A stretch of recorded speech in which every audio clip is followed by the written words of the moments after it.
కృష్ణా జిల్లా Gudlavalleru engineering college wash rooms లో కెమెరాల పేరిట జరిగింది అంతా ఫేక్ అని తేలినట్లు పీసీసీ అధ్యక్షురాలు షర్మిల అన్నారు. కాలేజ్లో ఎలాంటి కెమెరాలు పెట్టలేదన్న విషయం తమ విచారణలో వెల్లడైందన్నారు. నిజంగా కెమెరాలు ఉన్నట్లు ఎవరైనా ఆధారాలు చూపిస్తే విద్యార్థినుల తరపున పోరాటానికి కాంగ్రెస్ సిద్ధంగా ఉంటుందన్నారు.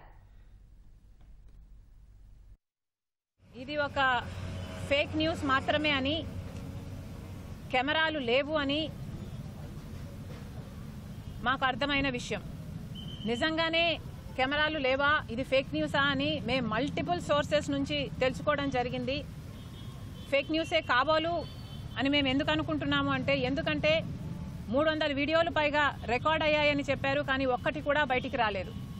ఒక అమ్మాయి కూడా నాది బయటకు వచ్చింది అని ఇంతవరకు చెప్పింది లేదు. కాబట్టి అంతా కల్పితమని, ఇది అయ్యుండకపోవచ్చు అన్నది మా భావన. పర్సనల్గా ఏ అమ్మాయి అయినా, ఏ మహిళ అయినా ఒక ట్రయల్ రూమ్లోకి వెళ్ళినా, ఒక బాత్రూంలో వెళ్ళినా ఫస్ట్ చూసుకునేది చుట్టుపక్కల ఏమైనా ఉన్నాయా అని.